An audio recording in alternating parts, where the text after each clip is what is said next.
మహాభారతాన్ని పూర్తిగా చదవలేని వాళ్ళు 8800 శ్లోకాలు చదివితే మనకు ధర్మం అర్థమవుతుంది. దాని తర్వాత 24,000 శ్లోకాలు భారతం అంటే పాండవుల జీవితాన్ని తెలుసుకుంటే మనకు భారతం అర్థమవుతుంది.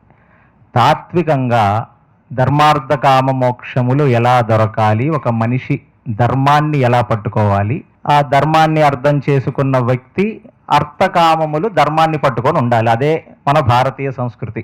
సనాతనం అంటే ఇక్కడ దేవుడు కాదు ప్రధానం, ధర్మాన్ని అర్థకామములు పట్టుకుంటే మనిషి మోక్షం చేరుతాడనేది ఒక సందేశాన్ని వ్యాసుడిచ్చాడు మనకి. అసలు మన ఫస్ట్ యూనివర్సిటీ అనేది నైమిషారణ్యంలో ఉంది.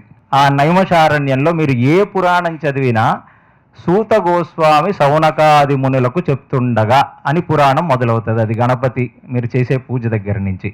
సో వ్యాసుడు కలియుగంలో ఉన్న మనుషులకు ఇంత వేదం, ఇన్ని ఉపనిషత్తులు, వేదాంత సారాలన్నీ అర్థం కావు కాబట్టి కేవలం మహాభారతం ఒకటే, దానికి ఇలభాగం హరివంశం, అందులో అంతర్భాగమే భగవద్గీత, ఇది ఒక్కటి కరెక్ట్గా తెలుసుకుంటే మనిషి బ్రతకడం తెలుసుకుంటాడు అనే ఒక విషయాన్ని కలియుగంలో ఉన్న మనుషులందరికీ ఇవ్వటానికి ఇంత పెద్ద ప్రయత్నం చేశాడు. సో మన హిస్టరీని మనం ఎప్పుడైతే మర్చిపోతామో మనకి దాని ఇంపార్టెన్స్ తెలియదు. ఫ్యామిలీ కల్చర్స్ అనేవి ఏ దేశంలో కూడా మీకు భారతదేశంలో ఉన్నంత ఫ్యామిలీ కల్చర్స్ కనబడవు ఇక్కడ. ఎందుకంటే వీళ్ళకి రామాయణ మహాభారతాలు వాళ్ళ జీవనానికి ఒక ఆధారం. అందుకనే హిందువుల్లో ఎందరో దేవుళ్ళు ఉంటారు. దేవుడు ఎవరు అనేది ప్రధానం కాదు, మనిషి ఎలా బ్రతకాలి, అసలు ధర్మం అంటే ఏమిటి అనేది ప్రధానం.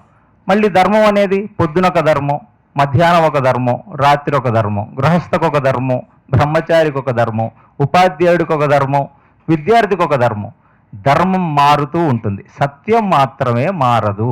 అలాంటి ధర్మాచరణ అనేది ఒక మనిషి నేర్చుకుంటే మన జీవితాల్లో ఎన్నో రకాల మార్పులు జరుగుతాయి.